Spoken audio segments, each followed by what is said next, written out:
Bienvenue mes chers en ce 27 décembre. Aujourd'hui nous sommes le jour de la dernière et 13e pleine lune de l'année.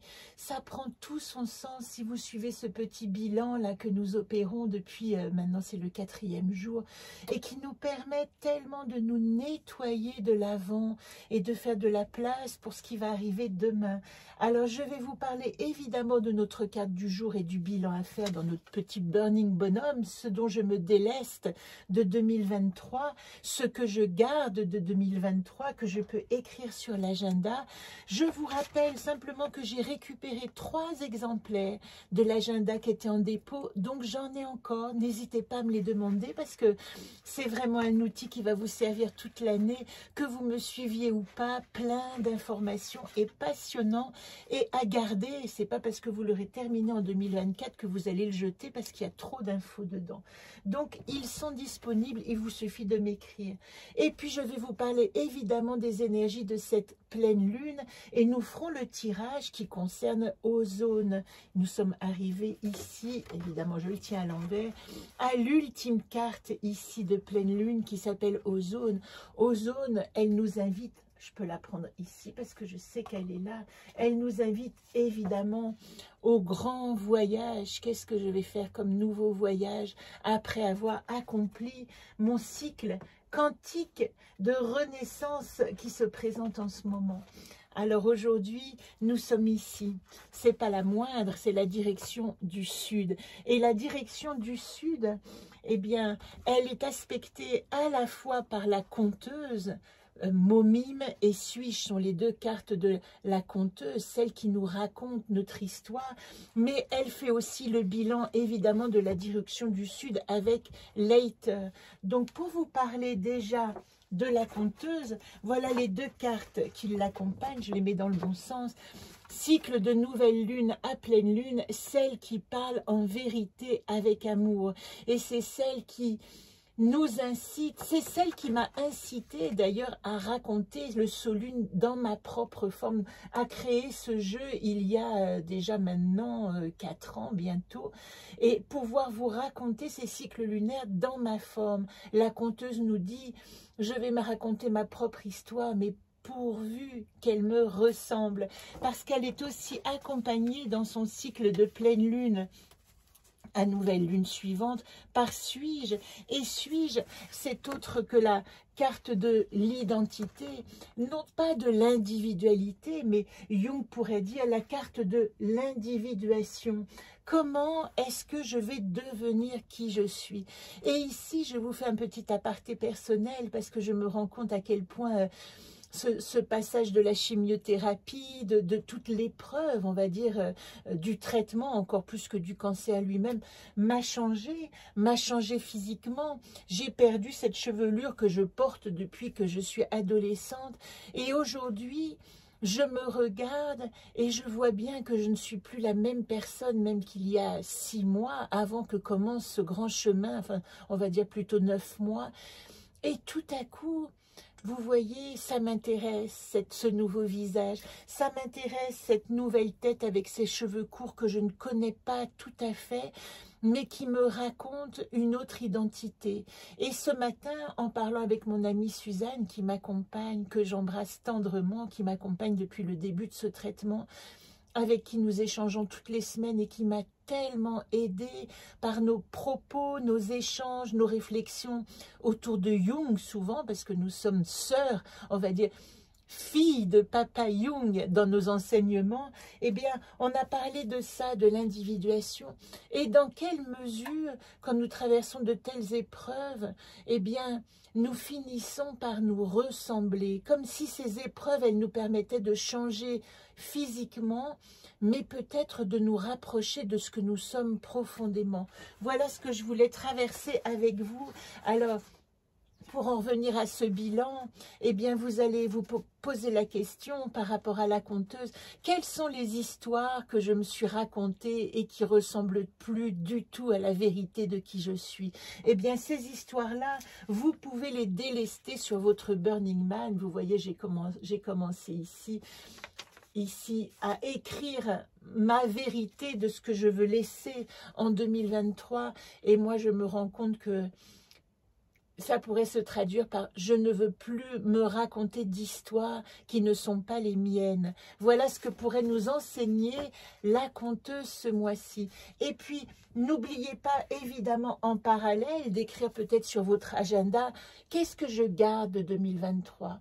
Eh bien, si je devais parler personnellement, j'espère vous donner comme ça des pistes, hein, mais c'est de toute manière une aventure personnelle que j'essaie de partager avec vous pour vous donner du courage, de la force, de l'inspiration, j'espère.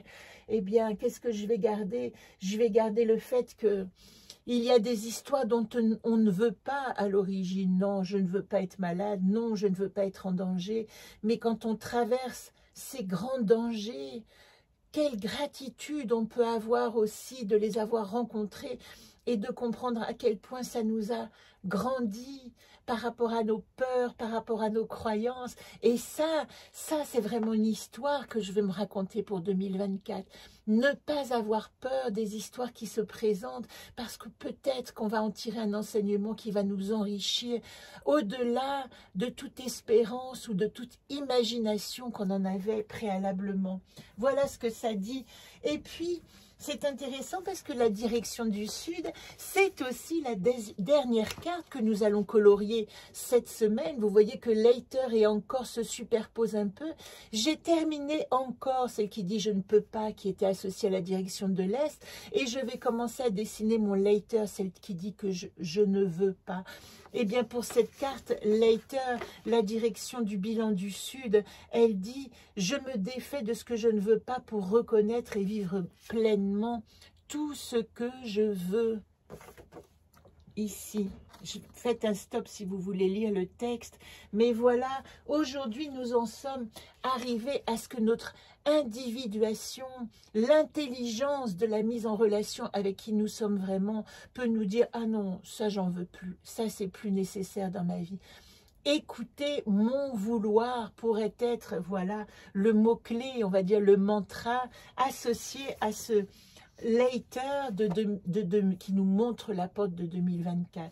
J'en profite pour vous dire que puisque nous sommes arrivés à la fin de notre chemin de vie, je ferai un petit aparté cette semaine pour vous décoder, vous faire cette lecture de tout le chemin de vie de l'année 2023, pour que vous puissiez comprendre comment fonctionne ce chemin de vie, c'est-à-dire vraiment un passage à travers le jardin de la connaissance qui va nous dire ce que j'entreprends, ce que j'apprends, ce que je comprends, comment je prends place, comment je communique, comment j'aime et je suis aimée, sur quoi je me repose. Donc je ferai ce bilan cette semaine, je vous le promets, parce que c'est vraiment le terme de nos échanges de 2023. L'année prochaine, nous aurons un autre chemin de vie, mais les anacartes seront tirées au hasard. Ce sera beaucoup plus intéressant parce que je vous proposerai une lecture associée à d'autres oracles. Je pourrais vous faire un bref visu, je le ferai plus tard, de tous les oracles que j'ai ici.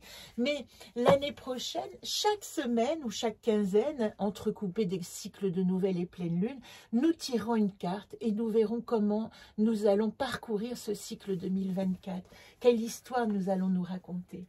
Alors, je vais rassembler toutes ces cartes du jeu et tout de suite, je vais vous faire le tirage de la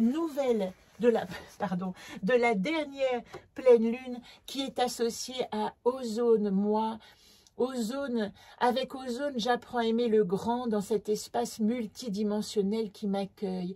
Et la gardienne des rituels et des bénédictions, c'est comme si c'était un peu la bénédiction de notre prochain voyage en 2024. Et elle est associée à Jacquem dans le monde. Et Jacquem, toujours la gratitude et les encouragements, c'est le repos du guerrier. Donc le monde nous dit, maintenant que tu as traversé ton chemin toute cette année 2023, eh bien tu peux réfléchir à ton prochain voyage. Je voudrais juste vous dire, parce que ça je parle toujours de la lune qui arrive, une lune en Cancer qui est opposée à un soleil en Capricorne, ça nous parle d'eau. profondément. La lune est à domicile en Cancer, elle est vraiment dans son signe et dans son élément. Ça veut dire que tout ce qui est de l'ordre de l'émotionnel peut remonter à la surface de nos profondeurs pendant cette pleine lune. C'est vraiment le moment où on peut prendre conscience de tout ce qui nous a affecté, de tout ce qui a touché notre émotionnel, mais pour regarder avec le Capricorne comment on va pouvoir s'ancrer, trouver une quête de stabilité. C'est pas parce qu'on a des émotions qu'on doit être déstabilisé et partir en tout vent. Au contraire, c'est que ces émotions vont me montrer comment je peux, si je suis bien ancrée dans mes profondeurs, si je trouve le soutien émotionnel, l'affection, si je trouve aussi, c'est la lune en Cancer, dans cet esprit de famille, dans ma tribu, ce qui me soutient, mon ancrage, eh bien c'est l'occasion, vous voyez, cette dernière pleine lune, d'avoir et de créer une stabilité émotionnelle parce qu'on a confiance dans son environnement. Donc, il y a en ce moment une harmonie, c'est quand même ça, pas toujours été le cas cette année, des planètes qui vont nous donner peut-être des possibilités de solutions optimistes pour une fois. Peut-être que ça va réveiller en nous un petit peu plus de confiance, d'optimisme, de confiance en l'avenir, de se dire, bon, j'ai traversé les grandes eaux, comme dirait le Hiking, ça a été difficile, mais là, je suis en train de trouver une nouvelle confiance en moi, une nouvelle identité, et je vais peut-être avancer là en faisant confiance à ce qui va se présenter. Et puis Saturne est également en bon aspect, donc ça c'est une bonne chose. Il y a une idée de récompense du travail fourni dans cette pleine lune. Il y a un retour du doux et de l'espérance, et peut-être je le traduirai avant de tirer ce tirage de la pleine lune. Il y a peut-être la possibilité de se rendre compte que nous avons mûri émotionnellement. Alors, quelle est la gardienne qui nous donne une indication dans l'ici et maintenant? Regardez, est-ce que c'est pas magique? J'ai retiré Later. Plus que jamais, c'est la direction du sud, et la direction du sud, c'est celle qui touche à l'affect, à l'enfant en nous, aux émotions. Non, je ne veux pas, ce na de l'enfant doit être écouté profondément avec un regard d'adulte compatissant, compassionnel qui dit « Ah, je ne veux plus me laisser faire de ça, mais ça va me permettre de savoir ce que je veux. » Donc en situation actuelle, nous avons tiré exactement la carte du saut quantique du jour, le non. Ce que je ne veux pas me montre aussi ce que je veux. Qu'est-ce que nous avons comme positif ici? La créativité. Alors c'est super parce que cette carte-là, vous voyez, elle est là, hein. J'ai cette carte qui se présentait, qui est une autre carte d'un jeu que j'avais créé, la curiosité. J'ai envie de l'associer à la créativité. Soyez curieux, soyons ouverts au nouveau, soyons capables de regarder tout ce que nous ne connaissons pas, qui sort de nos croyances ou de ce que nous avons cru, de le regarder avec curiosité et de devenir créatif. Le chemin qui se présente est plein de nouveaux et plein de jamais su, jamais vu, jamais compris. Laissez-vous être curieux de ce qui se présente. La difficulté ou la mise en garde, ben regardez, encore une carte de notre cycle d'aujourd'hui, suis-je? Stop à l'individualité, oui à l'individuation. Je peux devenir une personne unique, individuelle, originale, mais en me reliant au collectif. Et j'ai pas eu l'occasion de vous le dire tout à l'heure, ça allait trop vite, mais reprenons-la. Vous voyez, c'est la 6e gardienne et c'est celle de notre saut quantique. Ces cartes sont vraiment magiques, je vous le dis. Il me reste 4 exemplaires de ce jeu. Si vous êtes séduit par leur lecture et par leur texte, n'hésitez pas à me les commander, envoyez-moi un petit message. Elle dit, avec je m'interroge sur ce qui résonne à mon histoire, dans les récits qui me parviennent et me chantent qui je suis. Restez à l'écoute de tout ce qu'il y a autour de nous, va nous permettre de nous rencontrer. Rester à l'écoute des autres va nous permettre de poser notre identité pour pouvoir partager ce que nous avons de meilleur en nous. Et je termine avec celle qui nous invite à une solution, à un chemin magique. Ben oui, Femen, l'espérance. Femen qui dit Je suis la fleur de mon jardin, Méphémène qui est aussi reliée dans le cycle à la 8e gardienne et qui dit c'est l'espérance qui nous conduit à la guérison de tout ce que nous avons traversé, de toutes les épreuves. Magnifique tirage, je suis très très heureuse de l'avoir partagé avec vous et je vous dis à demain pour la suite de notre bilan. Mettez-moi des petits commentaires si ça vous parle, ça fait toujours plaisir, hein, ça fait partie de l'échange que nous pouvons avoir, que j'ai souvent individuellement, mais c'est aussi sympa de les lire et puis de mettre des petits pouces si ça vous a plu. Je vous embrasse, très belle journée à vous.